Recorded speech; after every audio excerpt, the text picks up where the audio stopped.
是在地新闻，乡亲大家平安。今仔日是新历的3月17，旧历的2月15，礼拜四。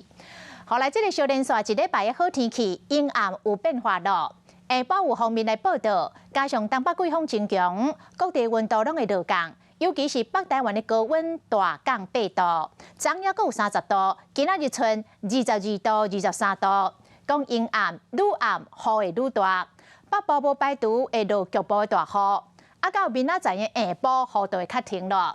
气象局嘛特别来提醒，讲受到东南风的影响，空气真歹，敏感的族群要多加注意。天顶看起来安尼蒙蒙雾雾，有的所在无出日头。下晡方面的报道愈晚会愈凉，再加上东北季风，明仔载影响上较大。北部温度上低到16度。中部的高温剩20度，东部嘛可能降到18度，甲这两天的温度差真济。北部、东北部有部分的所在会落雨。从今天晚上到明天的上午这段时间，可能降雨就会比较明显一些，特别是北部地区会有些局部较大雨势发生的一个几率。在清晨之后的话，其实温度会一路的下降，所以北台湾的民众会比较感受到这温度下降是明天越转越凉的一个情况。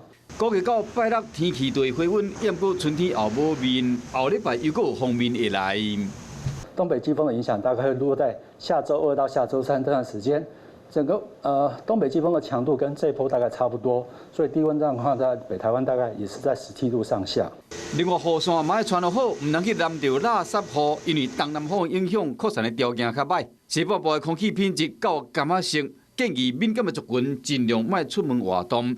若出门雨伞要防砸，才袂好这个化变路变的天气去淋到雨。